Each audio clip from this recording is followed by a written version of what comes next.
Okay, now you should be able to hear me. Sorry about that. Dang it. I wish that was the first time that's ever happened. Okay, so what I was saying is I just want to show you what Office Hours is like, because I'm inviting all of Twitter to join. So please tweet and retweet this so folks can join and get an idea of what Office Hours is all about. And I was talking about how there's a 25% discount on Epic React Dev, which is great. People love it. And yeah, the sale is over like on Monday. So you don't want to miss that. Yeah, so you can find this page at kenzydodds.com/office hours.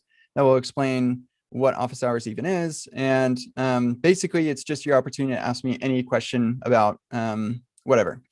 And I will do my very best to answer. And I won't always answer if I can't. So yeah, anyway, I was saying I pretty much ignore the chat, except very nicely, some people told me there was no audio. And so yeah, if you want to participate, you don't want to do it here because I'm closing this and I don't look at it again. The place that you participate is on Discord, which you'll find here a link to the Office Hours channel. You can join the Discord community. And when you're here, if you want to be notified whenever I start a Office Hours, an Office Hours is technically a meetup, which we have our bot that I've written will kind of facilitate this. And it allows you to or people to schedule different meetups that can be one time or recurring. And Office Hours is the first recurring meetup. So if you go to the upcoming meetups channel here, then you can see information about this, and you can raise your hand, and that will tell the bot to notify you whenever I start the meetup. Or you can go to the follow me channel and you'll be notified anytime I do any meetup, whether it be this one or like a live stream or something. So yeah, definitely go raise your hand for one of those two things. And now I'm going to show you how I notify people. So I just go to this message and I say checkered flag. And because I'm the one who created the meetup, the bot will take that. It will remove that checkered flag reaction once it finishes sending the messages, and it notifies people in here. So everybody gets notified that I'm starting this right now, and they can join the Zoom chat. And then we'll come over here to the Office Hours channel. And this is where people will queue up questions throughout the week for me to answer. And I always give preference to people who are actually in the Zoom call. And I actually normally, I will share starting now, Zoom. And let me grab that Zoom link. Whoops, I accidentally clicked it. I wanted to right click it. Here we go. Copy that. And YouTube, and I have that in my clipboard right there. Okay, cool. And I will pin this. And normally Office Hours starts an hour earlier, but it's outrageously hot right now. And so I wanted to get the lawn mowed in the morning before it got too hot. So I had to postpone for an hour. But yeah, so that's how Office Hours get started. And then I'm just here to chat. Occasionally, my kids will interrupt me, and you'll just have to bear with me on that. They probably will interrupt me actually when their show is finished, because yeah, we've got 8 minutes on that, and my wife is not home right now, so we're using technology to do a little bit of babysitting, which I don't often do, but we've got to do it sometimes. Okay, yeah. With that said, I do have at least one question, and there's another question that I don't want to forget. So I will grab it right here. Yeah, let me just copy a link to this message, and I'll answer it, even though they didn't officially ask. I'm sure they would like an answer. So yeah, anybody in the Zoom call right now have a question they would like to ask?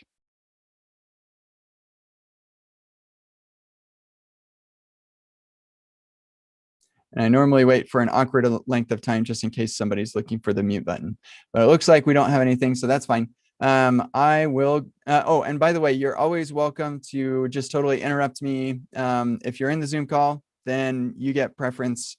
So if I'm answering a question in here, you can interrupt me, and that's totally fine. Okay, so let's see. I think we don't have a ton of questions. I've got one from Peter here I remember seeing. I think that's where... Yes, I think that's where we're at. So Peter, I'll answer your question. Can you describe the dynamics with the Egghead team? Who's doing what? How often do you meet virtually, physically? Why would other teacher-ish people choose Egghead over other platforms? So I can tell you my experience. I'm not sure what it's like for other instructors. I'm one of the first instructors. I was instructor number like 12 or 15 or something like that, right at the very start of Egghead years ago. And they used me as a guinea pig for a lot of things, and it's been great. I've really enjoyed working with them.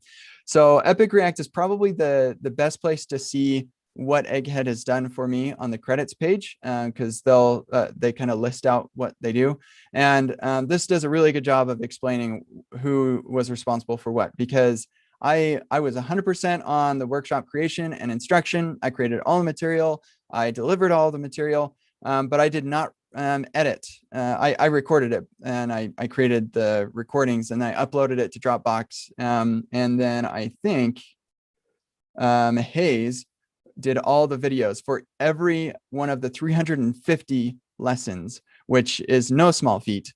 Hayes is awesome.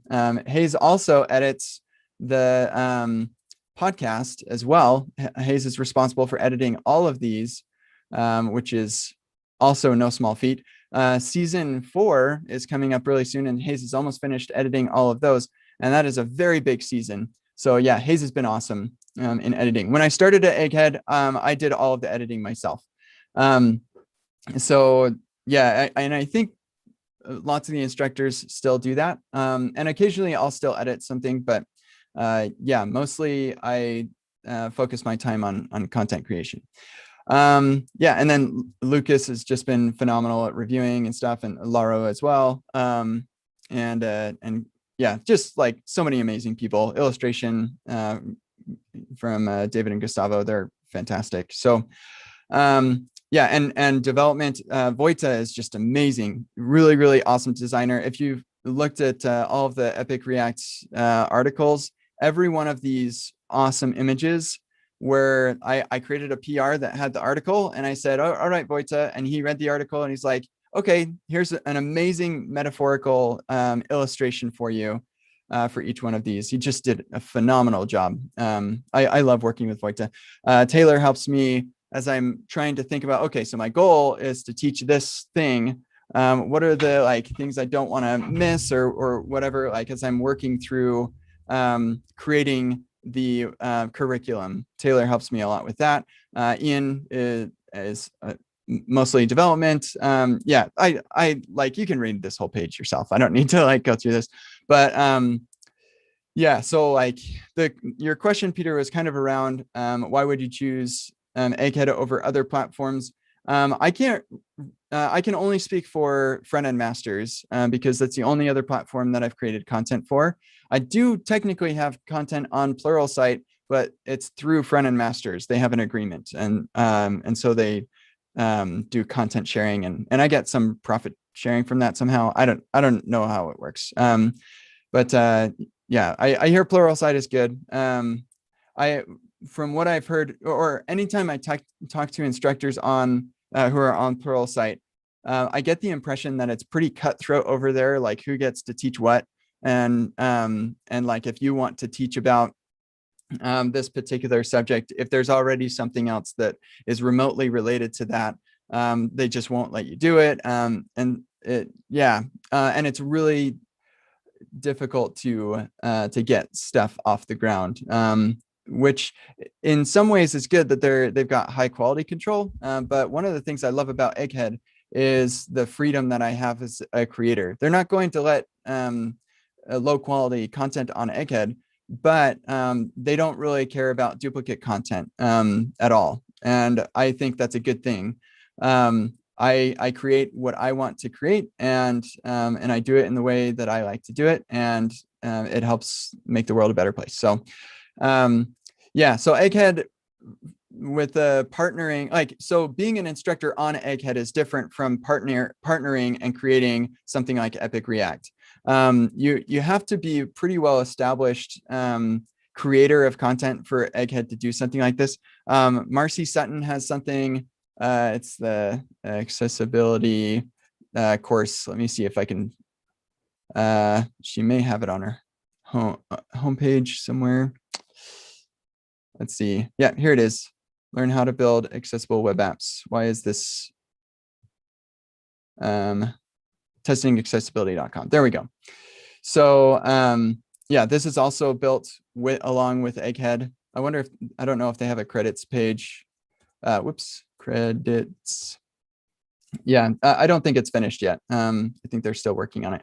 But yeah, and then Just JavaScript is another one that is built in conjunction with Egghead. And then Eve Porcello has a GraphQL one, GraphQL Camp, I think is what it's called. Little context. Nah, I can't remember what it's called. But yeah, she's got another one that that is in conjunction with Egghead. So Egghead has been doing. Oh, and there's Pure React. Can't remember what it's. They can't. Yeah, maybe this is it. Yep. Yeah. This is like, oh, that's Egghead. Like you could look at that illustration and be like, yep, that's definitely an Egghead thing. Okay, give me just 1 second and I'll be right back. My kids need me. Hey Peter, can you hear me? Yeah, I can hear you. Okay. Yeah, so he kind of blew over that Just JavaScript a little bit. That's actually Dan Abramoff and Maggie Appleton, and that's like really cool, especially since Maggie is the one that does all the design UX, really cool illustrations on Egghead. So for anybody interested in that, that's Just JavaScript. Like this really cool thing that you're seeing here on this website is probably done by Maggie. In fact, I was actually reading just yesterday, Maggie has a really good blog post on how she comes up with the like visual metaphors articles.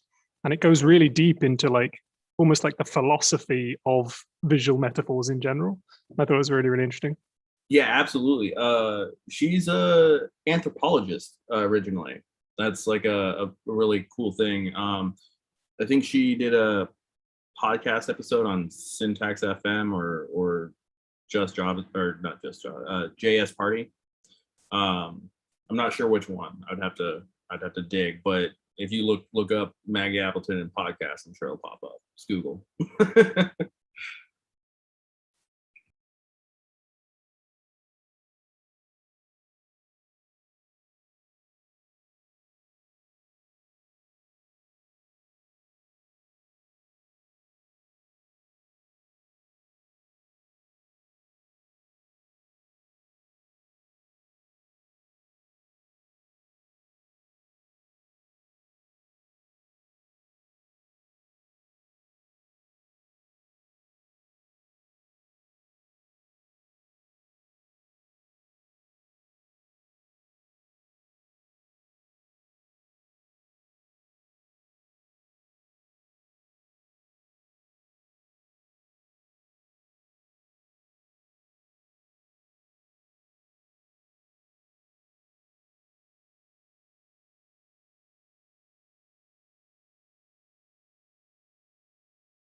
Okay, we are back. Sorry about that.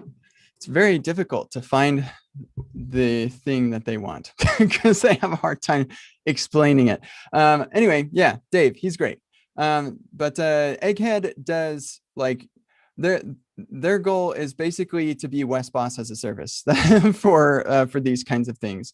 They do all of the things like support and taking people's money, giving it back when people are done or they don't want it or whatever. All of that stuff they manage, so I can focus all of my time on creating beautiful, wonderful content. And that partnership has worked out really well. And I don't know of any other company that does as much for their instructors as Egghead does. And I definitely know of other platforms that treat their instructors like garbage. Udemy is the one. I won't beat around the bush. It's Udemy. They're the worst. But yeah, so I have also worked with front-end masters, and they're awesome. Mark is great. I stopped creating for them during the pandemic because like I literally was going out to Minneapolis to record an updated version of a couple of my workshops like in 3 days before the pandemic just shut everything down. So I'm glad that that happened. You know, I'm glad it didn't happen while I was out in Minneapolis, at least. But yeah, so that was not cool. And I don't think I'm gonna create for front-end masters anymore. They tried to have me do like some recording at home, but their requirements for like the setup and everything was just really complicated, and I would have to have my family out of the house all day, and that just was not going to work for me. So I said, sorry, I'm just not going to do this anymore. So creating for them is great if you can manage to get out to Minneapolis, or you can manage to make your home set up exactly what they need it to be for what they're creating. But Egghead, I've always felt like the right amount of pressure for me to keep creating and to have high quality stuff without an enormous amount of pressure. And so like for somebody who does stuff on the side, it is perfect because it's just the exact amount of pressure that you need, which is to say very little. You get a lot of freedom and autonomy on how you want to create content. So anyway, does that answer your question, Peter? Did you have any other specific questions about that? Yeah, thanks for that. Maybe like, did they Sorry, give... I'm pretty sure everybody can hear you except for me. Let me just fix my settings. I just plugged my computer in, and sometimes my settings are correct when I plug in, and sometimes they're not. I think I can probably hear you now. Can you hear me? Yeah. So thanks for that. Did they give you any deadlines or stuff like that about Epic Reactor? Yeah. So deadlines with Egghead, because the pressure is so minimal, you don't really get deadlines until you make solid commitments. And so you can say, hey, I want to make this Egghead course about this subject, and they'll say, great, and let's give you the help in thinking about your material, making sure that you're covering everything you want to cover, then there's really nothing super expected of you after that. It's just whenever you get it done. Once you pass the next checkpoint, then we'll like do the next thing, and then we get to the next checkpoint. You have the videos. Okay, now we'll edit those, or now we'll start creating illustrations and stuff. They've tried to streamline that a little bit, and so the more that they are committing to you, the more they expect of you. And so with Epic React, there was never really a deadline for me. It was more like once I had the videos done, then they're like, okay, for real now, let's make this a thing. And so, yeah, I'm trying to think, have there ever really been deadlines? By this date, you need to finish this. Not really anything solid at all for me. It's always just been like, get it done as soon as you can, and when you're done, then we'll move on to the next thing. So. Yeah, cool. Cool. All right, sweet. Anybody in the call have any question? I'm noticing some questions in the Zoom chat. Avoid asking questions. Yeah. Don't ask in the Zoom chat. You can for you. Yeah, sure. Actually, Jacob, really quick, just to finish my thought, you can definitely unmute yourself and ask in Zoom. That's totally welcome and encouraged. Or just ask in the Discord, because I just want it to be accessible to everybody who is experiencing this, and not everybody is in the Zoom chat. Okay, go ahead, Jacob. Yeah. So I'm putting together a talk. And I know that you have a lot of experience with conference talks and whatnot. I was wondering like what kind of tooling you have, any processes you go through, just like any go-to workflows and whatnot. Sure. So I have gone through a lot of different ways that I do talks, and the primary one that I'm going for right now is I'll just have or let me see if I can find where my repos are. I put all of my talks in Git repos. See if I can find my latest one, slides. There we go, practically testing slides. And here is just slides with Markdown, and they're sorted by number. And I pull this up in VS Code, and I just, I open up all the tabs ahead of time, and then I go tab, tab, tab, tab, tab, tab, tab. And and you can see the way that I present this on my talks page. And actually this practically testing was recorded, so you can pop that open and see what that looks like to actually present. How could you? So here I've got a GIF in there as one of the slides, and yeah, it ends up working out really quite nicely. And it's really low effort from a slides creation standpoint, without detracting from the experience of consuming the talk.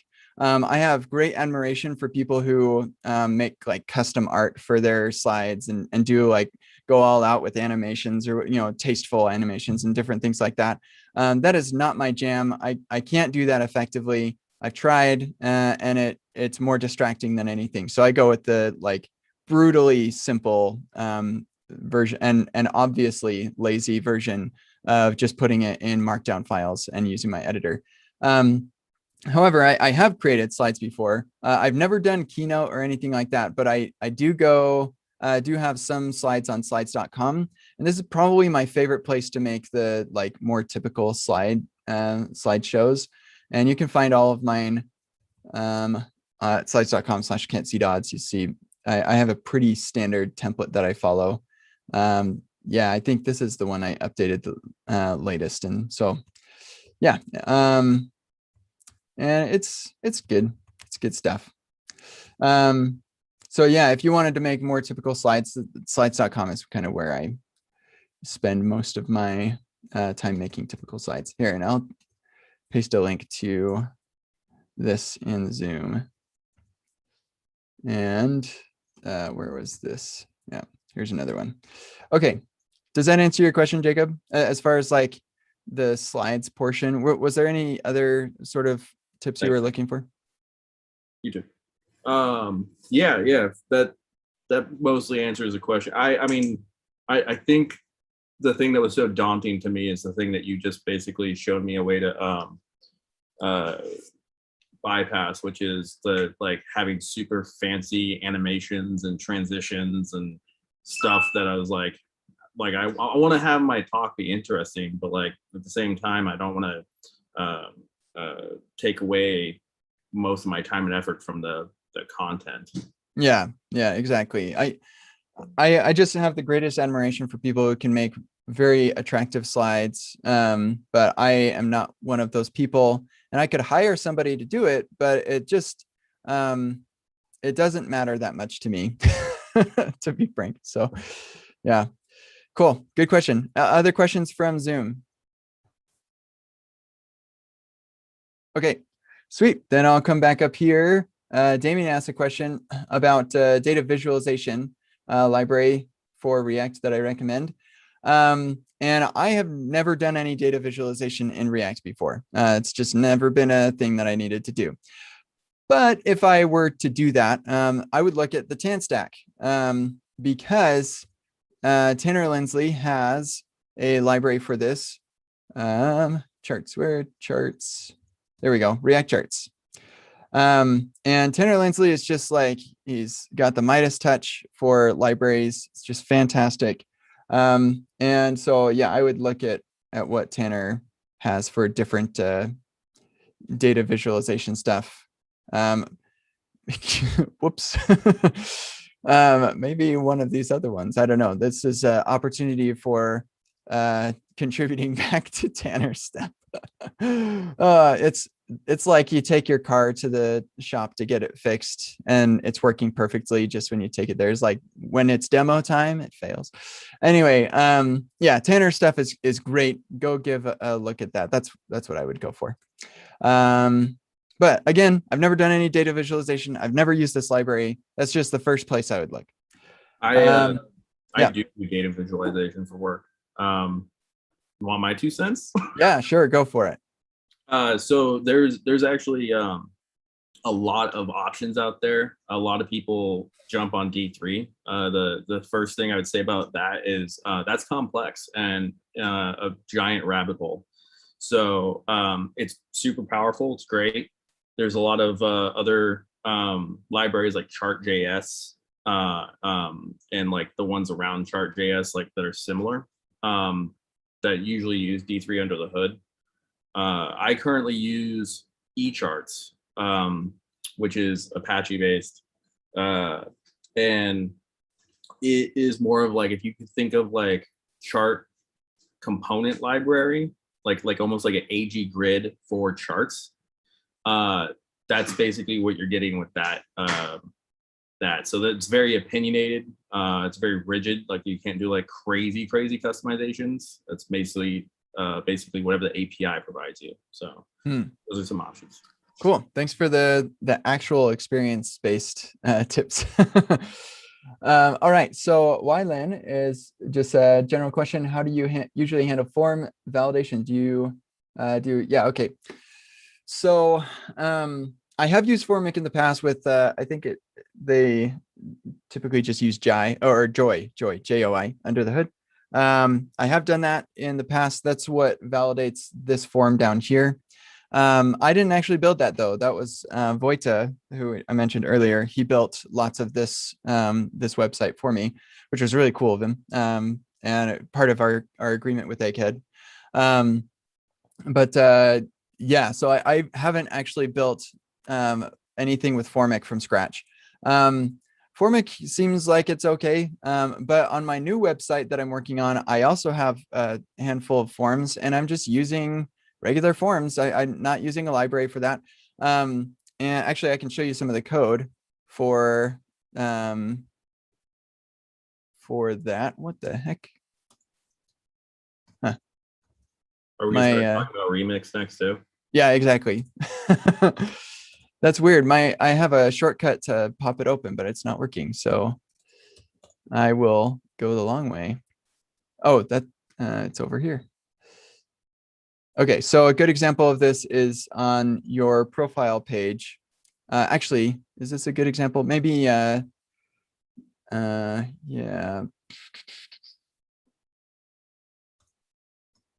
Find on this page. Here we go. Yeah, this is one example. So what I do with Remix is I create these validation functions that just accept the value and return a string of the error if there is an error, or return null if it's fine. And then I have this action function. Oh, you know what? This probably is a bad example, but I can kind of talk my way through it. This action function runs on the server. And so when you submit, it says, okay, here's all the data server, and then the server sends back anything. So here we get all of our data out of the form from the request, and because this is like a regular form, so it's URL search param encoded data. So I get all of those values. I get I stick the fields in the session. So even if you like refresh, it'll persist your values of your form fields, which is nice. Like have you ever like submitted a form and it took you to the next page and there was an error, and so then you went, or like you remembered you did something wrong, so you went back and the fields were still there? Yeah, that doesn't happen on single page apps very often unless they code it in. But you can make that work with Remix really easily by just sticking those values in the session. And actually, you know what? I don't think you even need to do that if you're using the back button. It just works. Remix just stores that for you. It's really, really great. Anyway, so here I grab the errors for each one of these, and if any of those are truthy, then I stick those in the session for the error session key, and I redirect back to the same page you're on. In the future, actually, Remix is going to make this even easier, and I can just return the errors, and that will re-render the page. But as it is, I have to put them in the session, and then I pull them out of the session later. Yeah, this will be a fair bit easier in the future. But yeah, so then I have my loader. This is what happens when the user lands on the page, and I grab those errors out of the session. Again, this will be easier in the future because I won't have to do this session back and forth stuff. But ultimately what happens is, not here, but here. Oh, no, not, is that right? Yeah. No, this is right. This is right. So I get the data from my route, or from like hitting the route. And because I put the errors on that data I'm returning from that loader, then I can say if there's an error, then I just display that error and display that for each one of the fields. And this is all just like regular text inputs and divs and whatever. And that's working great for what I'm building. So yeah, I don't know, like, and the cool thing is that right now it requires actually submitting the form before you see any of the errors. But if I wanted to, it would be pretty trivial for me to just add a use state in here that keeps track of the errors and the values of the form. And as the user's filling out the form, I just call those exact same functions. They're right here. So I could just call this function with the value that the user has typed and display those errors as they're typing. And I probably will eventually. But that's what's really cool about Remix is I've got the stuff that runs on the server that like you have to have that. You can't avoid having validation logic on the server. You don't trust the client ever. So you have to validate it on the server. So you've got it there, but I can just reuse that exact same function because it's in the same module. It's right there. And I just call it and now it's in the client as well. So that's how I do validation with my forms. And I should have said before I said any of that I've never done like giant forms in React before. I did it in AngularJS, but I've never done like just huge amounts of forms with React.js. And so maybe a third-party library would be really useful, probably. And I've heard really good things about Formic, but I've also heard really good things about React Form or React Hook Form, or yeah, is that what that's called? Let me get it so I can drop a link. React Hook Form. Yes.com. So I've heard really great things about this as well. So yeah, hopefully that's helpful. Okay, Ollie. Hey, Kent, I'm just going through the Epic React app and the course you mentioned, Emotion, CSS, and JS is your preferred way of having maintainable CSS in a large scale project. Is it still your preferred solution? So if I was building an app like the Bookshelf app, I still might use Emotion, maybe, but Tailwind is just really great. I'm really enjoying Tailwind a lot. And so Tailwind is definitely on my radar as something that I would maybe prefer over Emotion. To be clear, I've had great success using Emotion in large scale projects at companies like PayPal. And so it's not a bad solution, but I think that my preferred solution now is Tailwind. Now with Remix, I would not even think of using CSS and JS with Remix because not because Remix makes it really hard or anything. It's just as easy to use CSS and JS with Remix as it is with anything else. But because Remix eliminates the problems that make CSS and JS attractive. And so because of the architecture of Remix, you don't have problems of like the cascade, like changing CSS on one page over here impacting this other page. That's impossible. It can't happen. And so you don't have, and it's not because they're doing anything fancy with their compiler to namespace stuff. Like I can style a span on this page and make all spans red. So when this page is up, all spans will be red. But then I navigate over to this page, that rule will not apply because what Remix does is that actually removes the CSS file from the page. So the rule is just not there.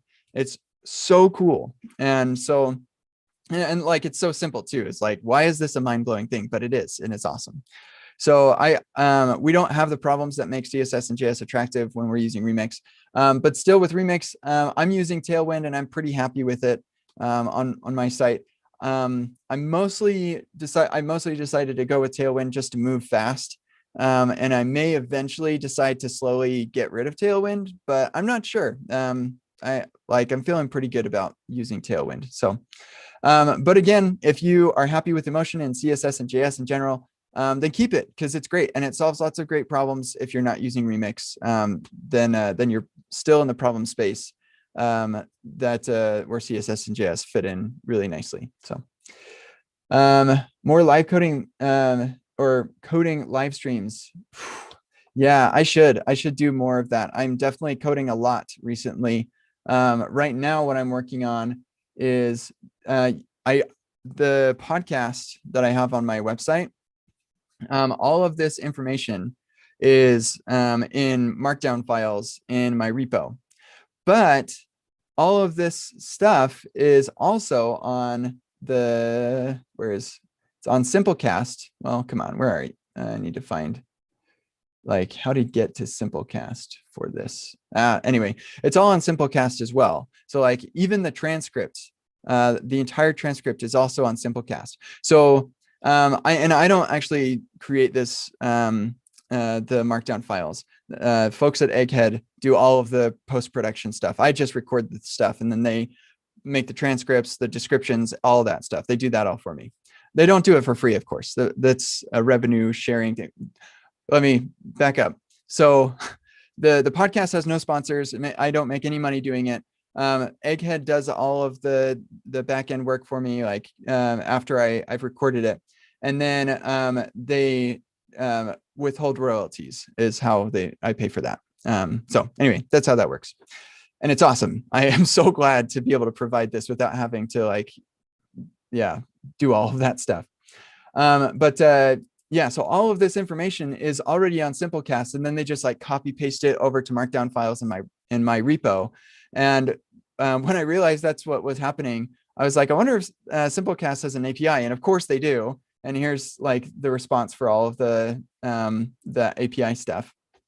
And so I'm in the process of on my new website grabbing all of the podcast info to populate the podcast page rather than having a bunch of duplicate Markdown files and stuff. I actually started, I didn't even think about this. I started out just copying over the Markdown files, and then we're like, well, we need to change some of the structure because the way we're going to design it is going to be different and whatever. And so then I was like, actually, it makes more sense to make this just a giant YAML file. And then I was like, this isn't super fun either. And I noticed that Simplecast already had a lot of the information. So maybe I could just go get Simplecast. And I was like, oh man, everything is in Simplecast. The only thing that we're missing is the social picture. So like when you share the podcast, what that image is going to be on like Twitter, the preview or whatever. And the like some information about the guest, like where they work and stuff like that. So I think we might still like store that somewhere, maybe probably in a YAML file or something. Or maybe even just JSON. But then other than that, we'll just, I'm just going to load everything. So I've got plenty of stuff that I'm working on actively, like every single day I'm working on stuff. And then often the problem is that I'm working on it like while I'm sitting in my kid's bedroom while they're falling asleep. So like just to keep them from, jumping all over the walls, I sit in there while they're listening to their stories and falling asleep. And so it's hard to live stream in that situation. I have live streamed like that before, where I just don't turn on my audio or my webcam, and you just see my screen and see me what I'm doing moving around. And some people found that interesting. I think I built Babel plugin macros that way. So if you want to see me build Babel plugin macros, I think, it was some Babel plugin. Maybe it was pre-val. I think it may have been pre-val. So you can just watch with no sound. It might be kind of interesting. I don't know. So maybe if folks are interested in that, go ahead and mention that in here, and maybe I'll just turn on the live streaming while I'm coding in that situation. But yeah, I hope to do more of that because I think it's fun and it keeps me on task and stuff. Okay, getting 404s on every one of the videos. So Franco, when you're in that situation, I don't know if somebody answered already, but you need to email support because I don't have any insight into that. This is one of the things Egghead does for me, so I don't have to, is like the entire platform. I don't even see your user data. I have to ask them for like, how many people have bought licenses and stuff. I don't know. I don't see any of that. So the best, and just in case they're not watching, best way to get help is to email support. I'm not sure which they're asking about, and they don't have their account connected either. So either team@epicreact.dev or help@testingjavascript.com. Good luck. Okay. Yeah, seriously, good luck. It should, they should get you taken care of pretty quick. Bactran, what are your thoughts on separate component using function like render foo?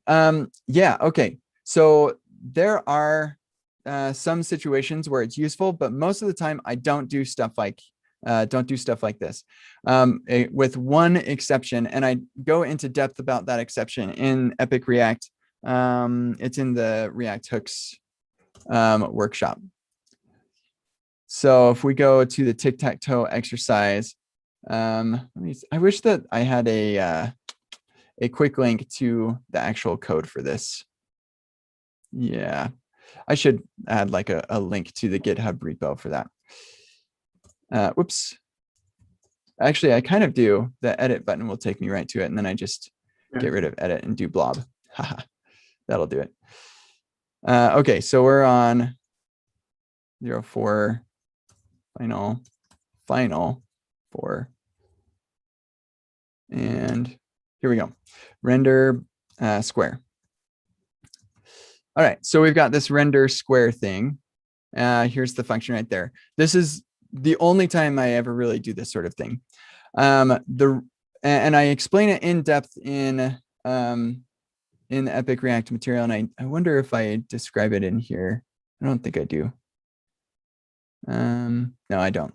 So get Epic React, you can see my more in-depth explanation. But basically what the objective here is to reduce the amount of duplication that can lead to typos. So you'll notice that in render square right here, we pass it I, which is an index. And then we have this onClick that passes I to the onClick. And then we have this squares where we access the index of the squares array. So we have these two places where we're using this value. If I did not extract this as a function, then I would just duplicate this to each one of these, which is fine. Duplication isn't in itself a bad thing. But the problem is that I would have to put a 0 there and a 0 there. And then for the next one, it'd be a 1 and a 1 and a 2 and a 2 and so on and so forth. And if I did some sort of mismatch between those two, then there would be a bug, but it's hard to know that that is a bug, like or it's hard to know that I have that typo. It's hard to just look at it and know. Static typing is not going to help me with that. Like no static code analysis could help me with that. I just would not realize until I actually, had a test that would fail or something like that. And so by extracting this out, I eliminate that problem because I only provide that number in one place. And then there's no way to have a mismatch in that case. And so that's really the only time I ever create a function that is called to create React elements. I guess there's another exception with render props, which are still useful in some limited situations. If we look at React hooks, what's going to happen to render props? There is a one remaining use case for render props, and that is if you have a component that has a couple different, like I want to render this, and here's how I render that, and whatever, some callbacks to render that, then that's a similar sort of thing where you have a function that returns React elements, but it's not technically a React component because it's never mounted.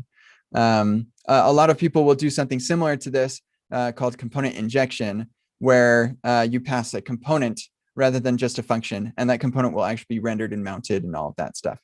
I never really used that pattern myself. I always just said, I don't need it mounted. If I need like life cycles or something, I'll put it somewhere else.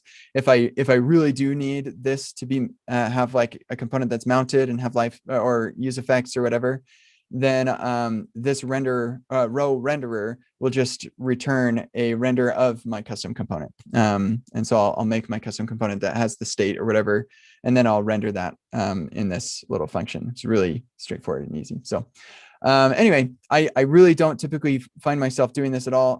I worked in a lot of code bases where that was a very common practice, and I did not like it. I didn't feel like it made things any simpler.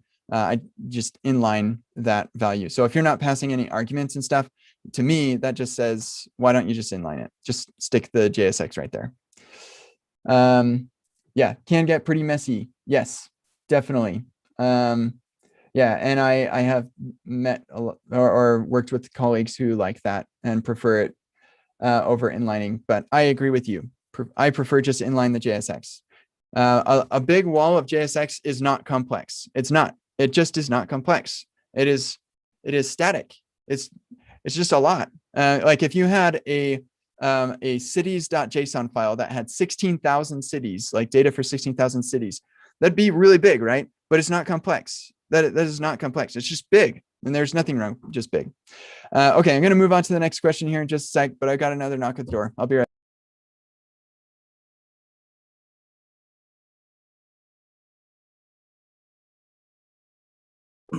Well, I guess why Kent's gone. So Kasoon asked, but render square function gets created every time board component gets rendered. So there's a render re-render. Is that okay? Anybody got their own opinions on that? Peter, maybe you want to start off with that? Yeah, it depends whether we need the performance, but usually at the places where we need these simple functions, it's not going to matter. You know, when at places where we need real components, we should use real components. We shouldn't use these like half functions. When it's possible to create a component that will take a props and return JSX, then we can use a component. That's the first choice in React to make a component. Yeah. Okay. I've seen this attitude quite often though, where they'll see a function defined within a function and then panic that that's going to be, recreating that function really often. But for functions that are, 1 or 2 lines, the cost is completely negligible. And in exchange, you very often find yourself writing code which is much simpler to understand. So I think that trade-off is, it's always going to depend case by case, but I think that trade-off is often worth it. And the performance cost is, truly minimal. And I think Kent would say himself as well, if you have any concerns about that performance cost, you can always measure it. Yeah, definitely. I would definitely say measured if there's ever a performance question. If you're like, is this not performant? Measure it. Most likely what you're going to find out is it's milliseconds and it doesn't matter. And I actually had somebody on Twitter make the same argument about the function where they're like, I was like, oh, I would just use callback for that. And they're like, well, that creates a function. I'm like, right, but it's returning an empty function if it's memoized, right? Like if the dependencies don't change, it's a function that does nothing. That's a performant moot point at that point. like oh, there's like 1,000 functions in the stack. Okay, they're all empty. Yeah, I think when I first learned to code, I was using C and then Java, and then some of these sort of older languages. And I remember some of my early teachers having that same attitude of like, oh, you should be really careful about when you make functions. You should be really sparing about it. And I can't help but wonder whether like maybe there just has been a kind of generational shift in different languages having just inherently different amounts of cost in making functions, and that some of that attitude today is just kind of being carried over from older languages for which creating and registering a new function in memory might have been considered really expensive a long time ago, but these days is maybe just a lot more efficient.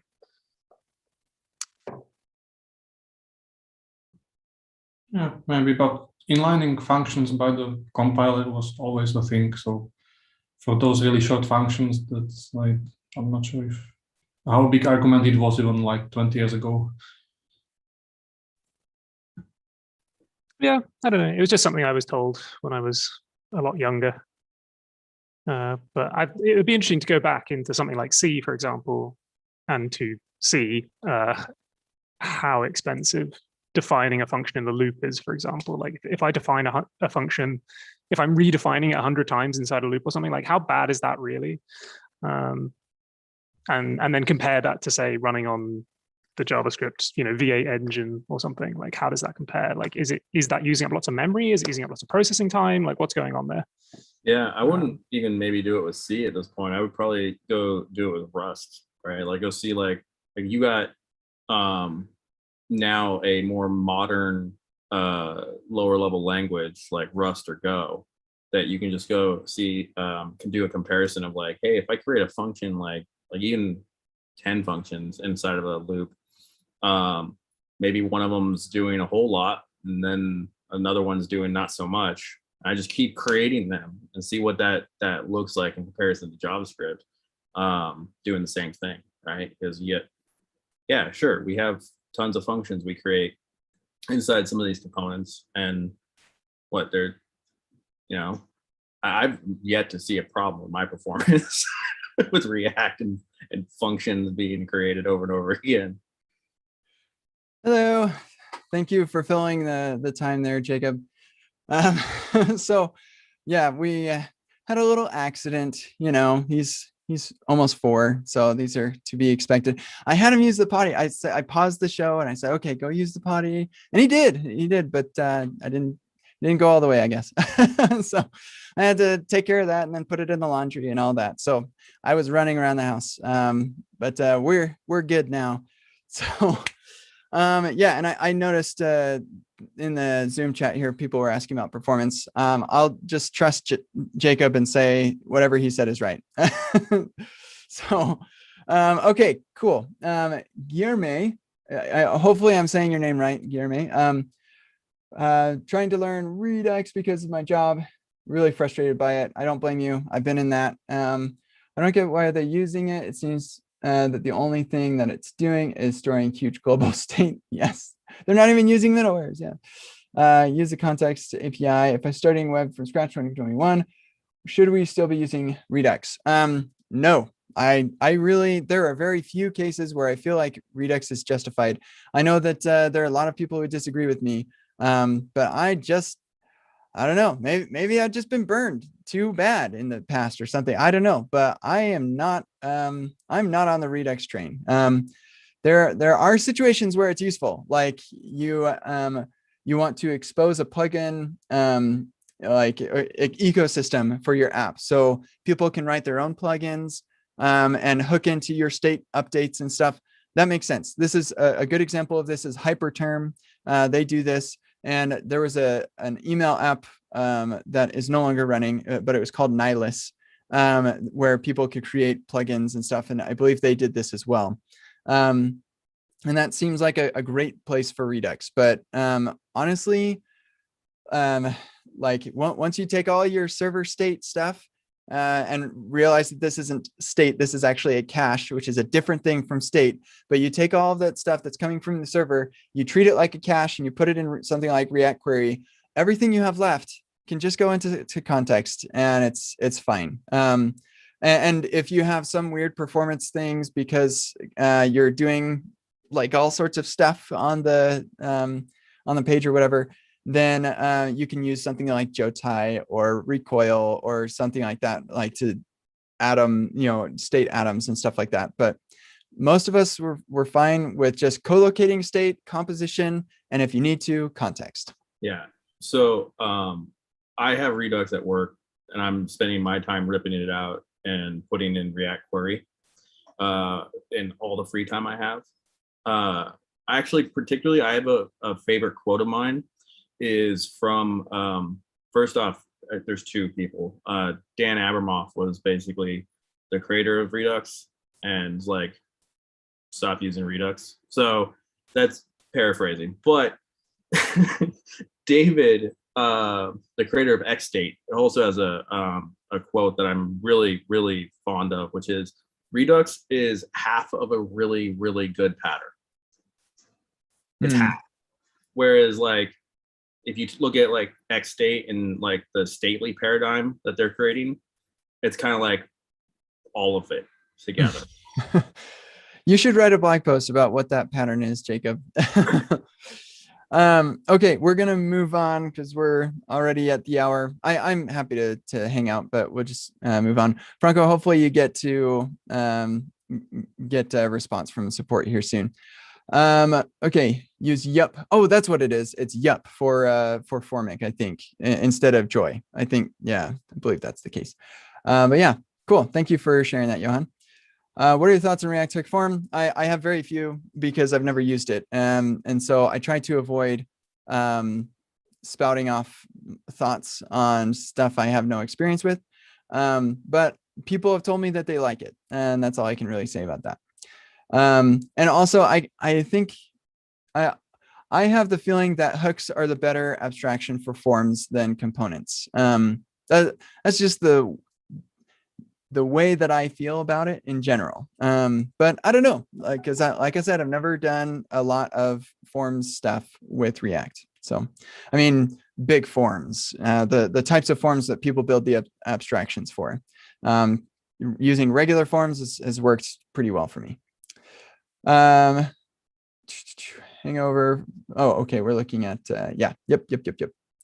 Yeah, and with React class style components here, going back to this thing, that's where I saw it mostly used as well. And you would make it like a method on the component. And so you'd say this dot render whatever.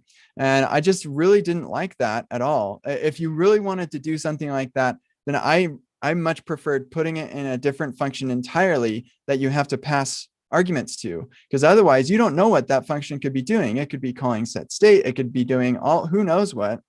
And I much prefer seeing the API for what this thing is doing rather than just saying, here's a block of code that has access to every variable and every state instance and whatever.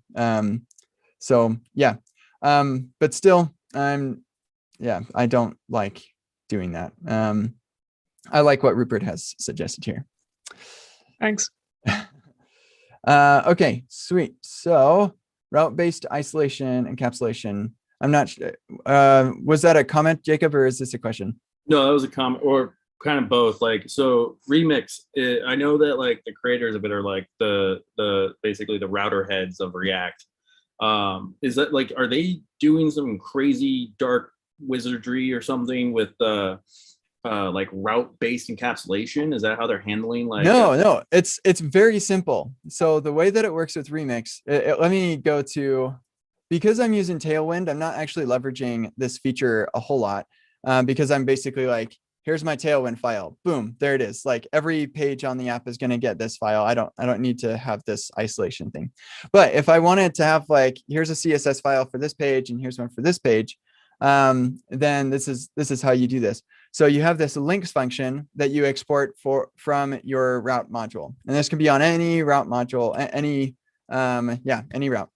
And so you export this function, which is the link tags that should be active on the page when that page is active. So when that page shows up, then they're there. When that page is gone, then they are removed. And so here I can have my favicon, I have all my style sheets. And because this is the root of my app, these will always be on the page. But if I had a sub route that was like, here's the admin route, and I wanted all H1s to be green for some reason, then I can make a CSS file that is literally like, here, let's go. I'm not going to do a full-on demo of this, but All right, this honestly feels closer to vanilla HTML ways of like setting up your HTML files with their style sheets and stuff. Yeah, I like it really feels like the right approach to this. So I just say export const links and then return my whatever it is, this thing. Styles, there we go. And now and I gotta like do it right. There we go. And so now these styles will be on the page and I can do anything that I want to. I could say H1 is color green, and that will only impact this page. In fact, you know what the heck? Why not? We'll get this this running. This is on the calls page. I don't know if I actually have any H1s on this page. H1. Actually, I think I do because it should be. Oh, right. I think I messed everything up. So it won't even nothing's going to run. Invalid route module file. What? Quick Last question. week, Oh, yeah. Sorry. That's right. Yeah, this is interesting. Here, we'll move this over to styles. I think they have a better solution for this in the future. But right now we've got this is beta software. Is that, and then we have styles. I knew I shouldn't have done a last minute demo on this. I'm sorry I nerd sniped you. No, this is my life. You're right. You nerd snipe me, but that's okay.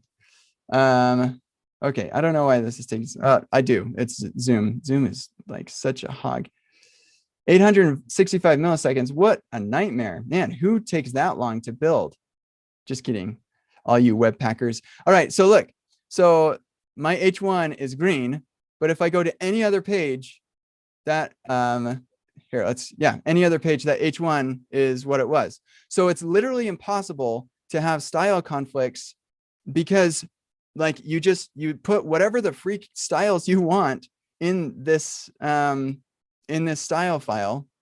And then all of the and then you come over here and you're like, okay, I'm happy with the styles. Like I see everything that's on the page based on this. And I know it is impossible for me to impact any other page. It just will not happen.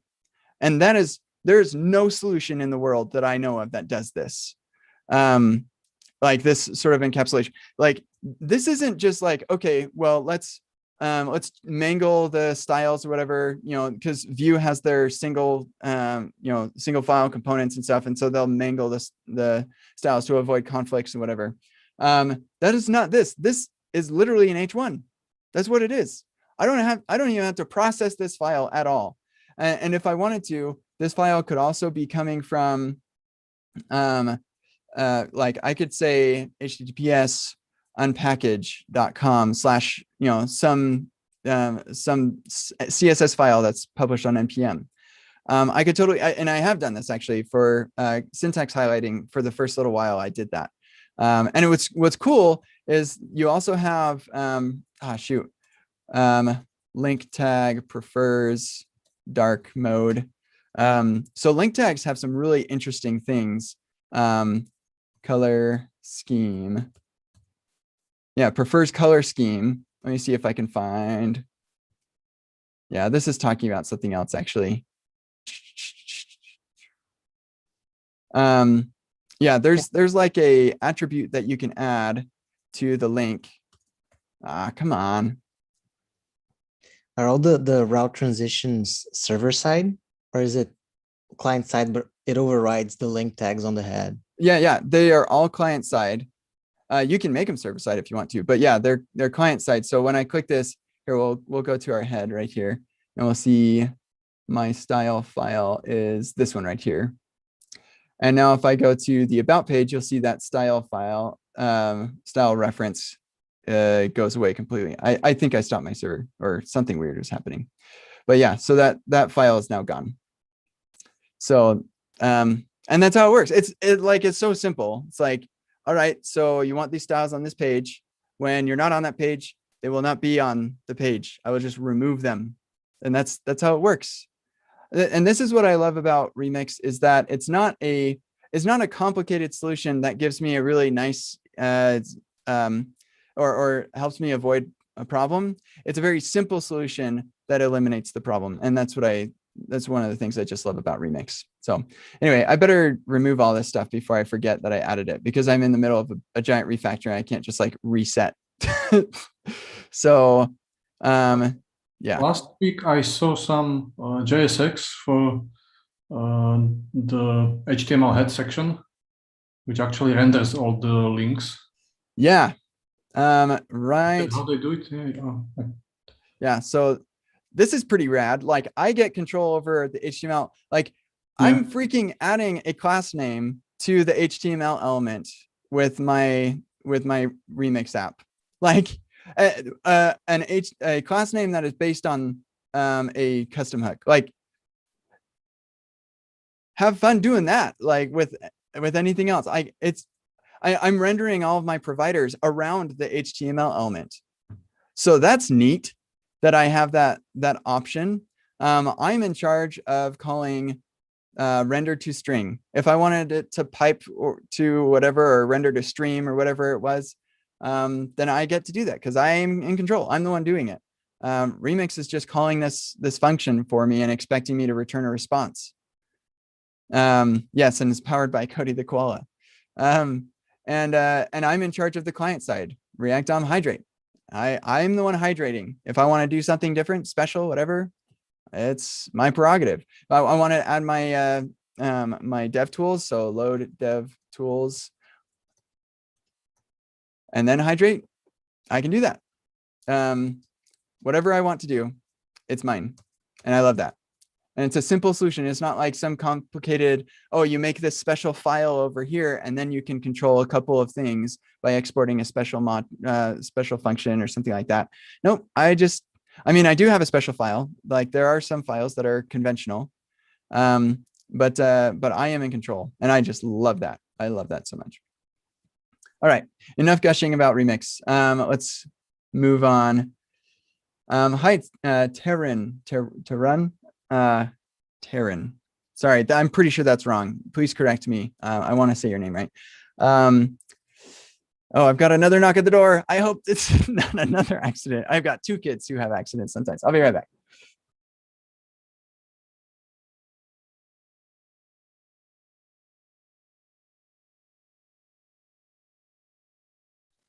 I'm really curious to wonder whether, 10 to 15 years from now, all of Kent's kids are going to be some of the world's best programmers.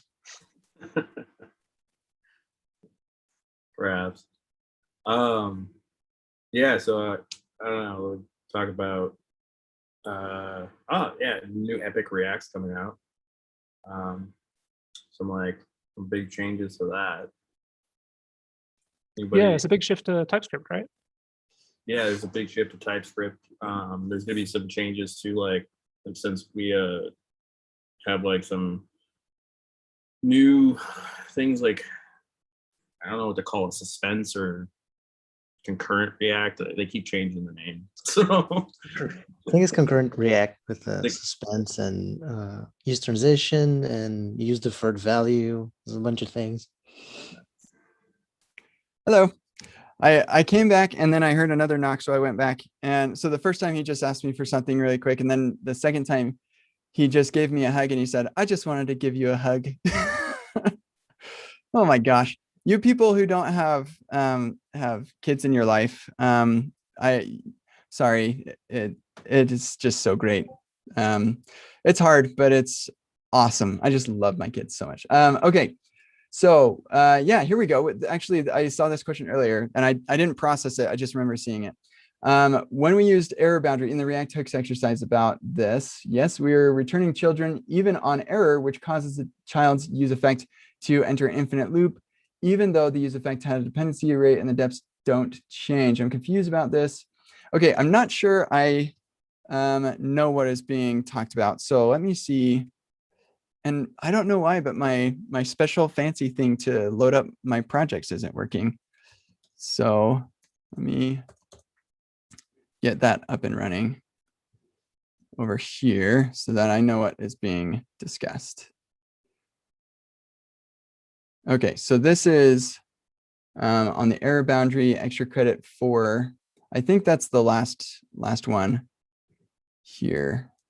Yeah, error boundary. All right, so we're returning the children. Let's see, even on error. That is not what I'm seeing in my solution. So let me take a look at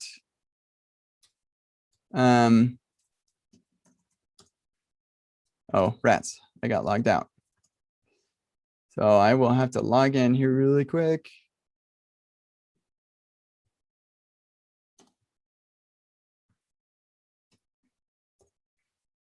Okay, and my email client is loading and my computer is like, what are you doing? I need that M2 chip, Apple. This thing is not able to keep up. Okay, and there's the link. And with that, I can probably refresh and I should be good. Maybe one more refresh. There we go. Okay, so we're looking at this one and extra credit 4, and they said at timestamp 240. So right around here. Okay, so I am still returning the children at this point. So we start out with error boundary null, and then we get the error and error boundary. Now it does have an error, and so now we can render something else instead of the children. And you actually notice that we keep on getting the same error over and over again, and that's because we're making network requests. So this error boundary handles the error, but then it just returns this props out children. So it continuously re-renders the Pokemon input component, which continuously makes this. Okay, yep, that makes sense. And the question is, well, the Pokemon name is not being changed. I think that the question is, let's see. Yeah, okay. So the Pokemon name is not getting changed. And so why is the use effect running over and over and over again? So I have an idea, but I'm not sure if it's right. So let me just think about this really quick. So what's happening? What is triggering the error? I forget what's triggering the error. Oh, here, I got to back up and figure out what was triggering it. We just got this wrapper in place. So now to turn this error boundary into a component that actually handles errors, we need to add an error section come from this .state.error. Now if we save that, I open up my console, we choose a Pokemon, we try to render it, and boom. So we start out with error boundary of null, and then we get it. Hold on, choose a Pokemon and try to render it. Save that, I open up my console, we choose a Pokemon, we try to render it, and boom. So we start. Okay, so I think that I at the beginning explained how to set this up so that it will error on the request. So anyway, we make the request, set the Pokemon name, and then in here we fetch the Pokemon, and then there was some sort of error somehow.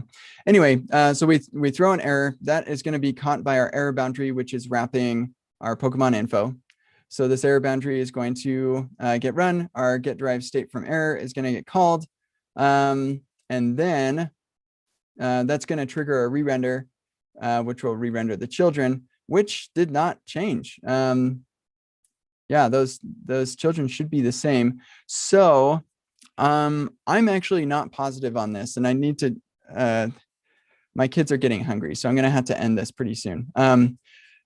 Otherwise, I'd dive into this a little bit deeper. But here's what I'm thinking is going on. I believe what is probably happening is when there's an error, this will get unmounted. And then we are re-render or returning the child. Well, that doesn't sound right to me. Here, let me see if I can reproduce this. Just have to wait a half hour for Webpack to boot up. Oh yes, I am running a server already on on that port. Cancel. Yeah, okay. I may need to figure out how I am triggering that that error to run. Let me get rid of a bunch of these tabs.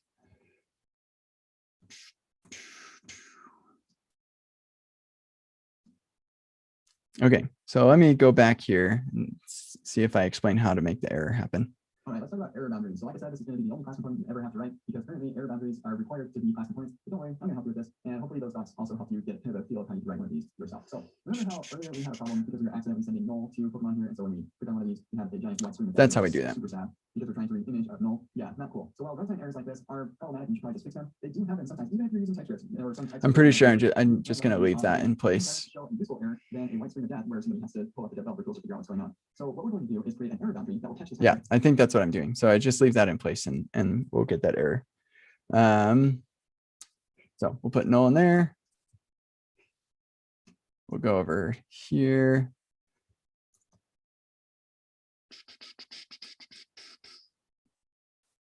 And we're on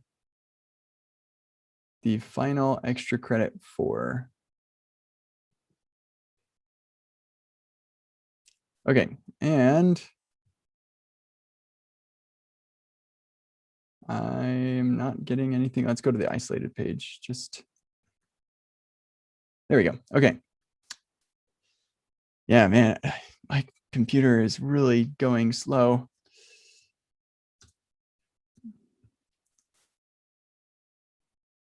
Okay, so let's do a React use effect right here just to keep track of of mount and unmount. So console log mounted return. So this is testing my first guess, which I think is wrong. Thank you, Copilot. Man, Copilot's so cool. So yeah, this is my first guess. Okay, and we got it mounted, and we choose the Pokemon, and when it gets updated, then yeah, we get it unmounted. Oh well, no, sorry, that is incorrect. So we are returning something else. So if we comment that all out, we just, whoops, we're just returning the children. I'm pretty sure that's not going to happen that way. So let's refresh. Hot reloading. I never trust it. And in that case, that was a case where that wouldn't have worked for me.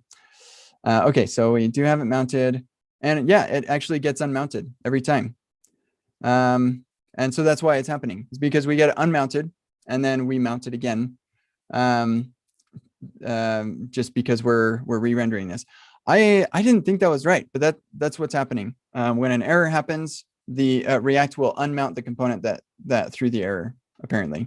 And then we're making it remount by returning those same children. And so we short circuit this by rendering something else to avoid that problem. So there you go. Hopefully that answers your question. And was kind of an interesting little experiment there. Okay, so moving on. Answered this just now in the live stream. You want to watch that to see that happening. Okay, personal technical challenge you feel you haven't quite solved yet. Ooh.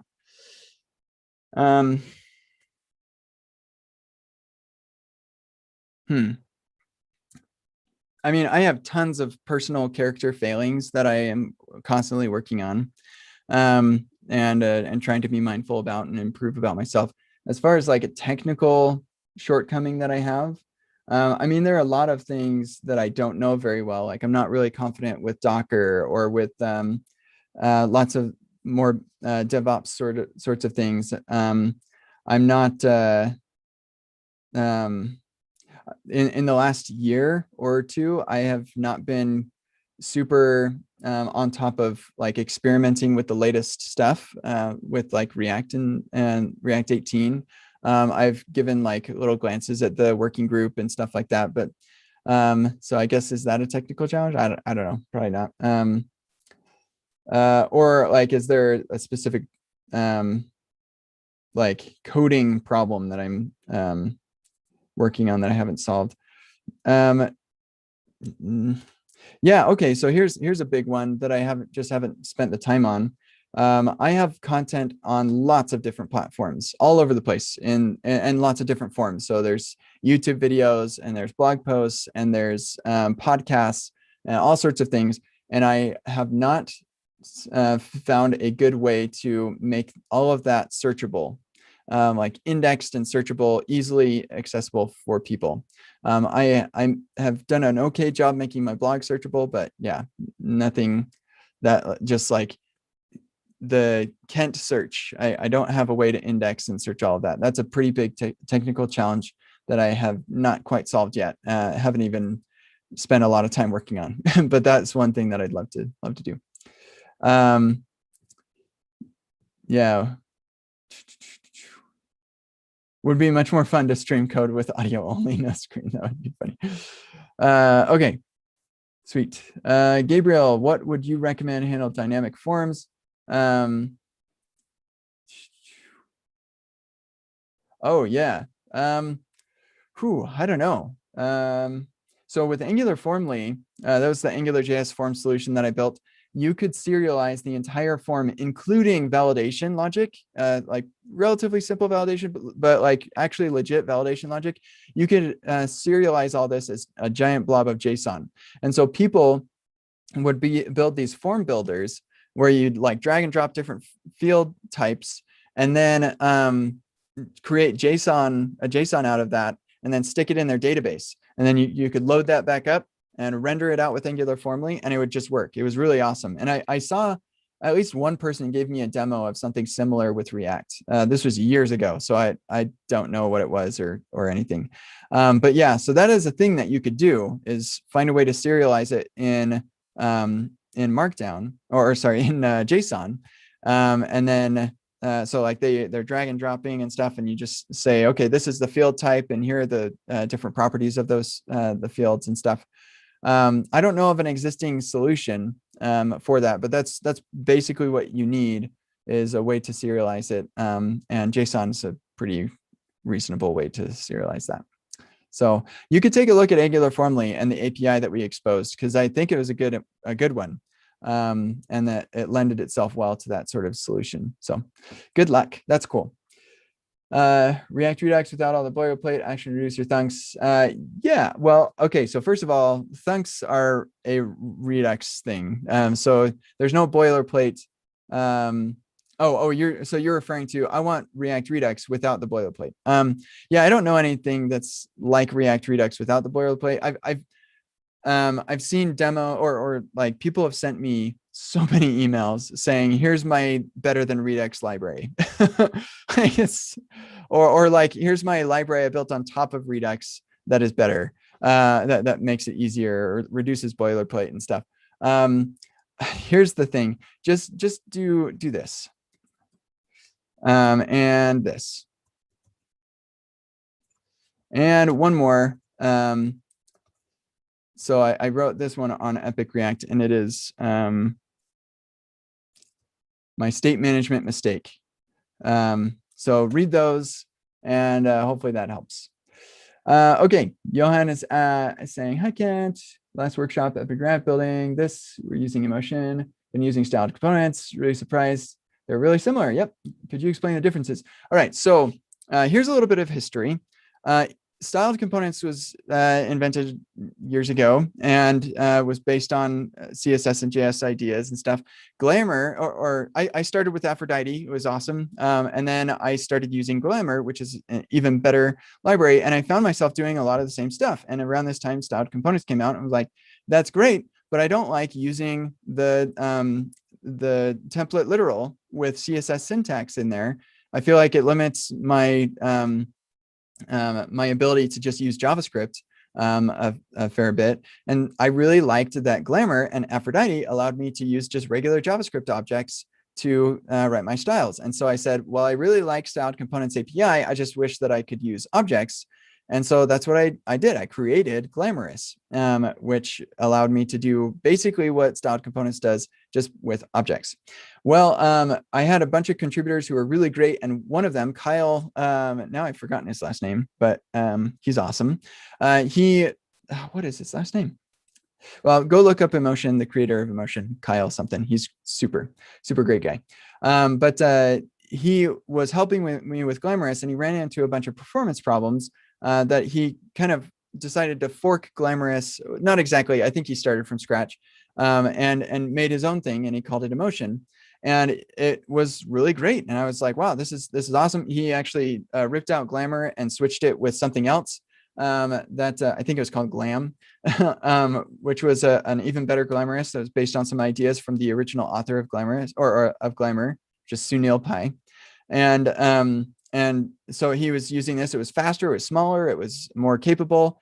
And I looked at that and I said, wow, why would I bother updating Glamorous? Emotion can do everything that Glamorous can do and more, and it's smaller and faster and better. So I deprecated Glamorous, and I have a blog post about this. And I said, everybody just go use Emotion. Tejas, what is his last name? Kumar? Something like that. Tejas, he's great. He actually wrote a code mod to automatically convert your code from Glamorous to Emotion. And so a lot of people use that and automatically upgraded, and it was great. So the original idea behind Glamorous was I want to use styled components, but with objects. That was the original goal. And it was smaller and it was faster, actually. But then styled components actually added support for objects later on.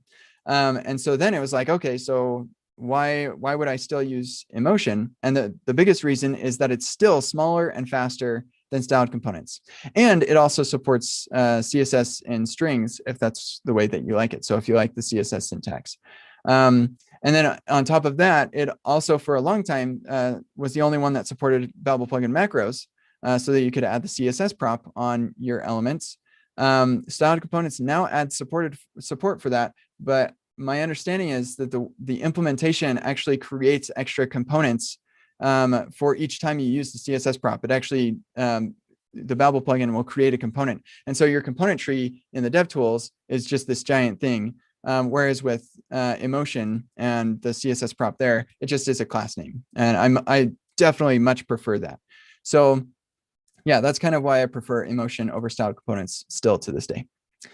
I think its CSS prop is much better. And I like the CSS prop a lot. I'm not a huge fan of making components for every little thing. Why do you need to make a name for something that you're just going to call wrapper, container wrapper, or whatever? Like, that is not useful. I can see that it's wrapping things. I can see that it is containing things. Like, why would you name that? It doesn't make sense. And then you start running into like namespace collisions where you're like, well, this is the container of this thing, and this is the container of this thing. Now I've got to, yeah, don't name stuff if you don't have to. Okay. Guillerme, I think that's probably wrong. Please correct me if I'm wrong, but I think it's Guillerme. When I use the context API, a lot of times components shouldn't render it, so it does. Should I worry about this performance? Yeah. So yeah, I have a bunch of blog posts about this. You want to look up fix this fast render, or yeah, fix the slow re-render. What is it? I can't remember what it's called. I can't even, here, let's blog. Before you fix the re-render. This will probably pull it up, pretty sure. Yeah, there it is. So that's a blog that you want to look at. There are times where avoiding unnecessary re-renders is helpful, and this might help as well. Let's see, context effectively. Rats. Sorry, what? Not a KIF. Oh, you're right. That's a blog. There we go. I'm glad that I added the ability for the bot to react to edits. That's nice. But yeah, those two should help you. And I think this one actually links to another one, but that might be useful. But yeah, give those a look. Wait, did I respond to that? Oh, okay, there we go. Yeah, hopefully that helps. State manager lives. Yeah, use context selector will be a huge help for this as well. Thanks for mentioning that, Yago. Yeah, eventually our context re-rendering, unnecessary re-render problems will be over when use context selector is a thing. But yeah, in the time being, most of the time it's not a problem. And when it is, you can employ different strategies to avoid these problems. And actually, I feel like I wrote about this on the Epic React articles. Yep, I think, pretty sure this is relevant as well. So give this one a read too. Okay. And this applies to more than just forms, but the forms is the example that I use. Okay. Differences in writing test cases using, yeah, refactoring. Yeah, so pretty much the refactor strategy when you're going from enzyme to React testing library is step 1, delete all the enzyme tests. Step 2, write brand new tests. It is not really reasonable to migrate like on a test by test basis, because the way that you test things with enzyme is just incompatible.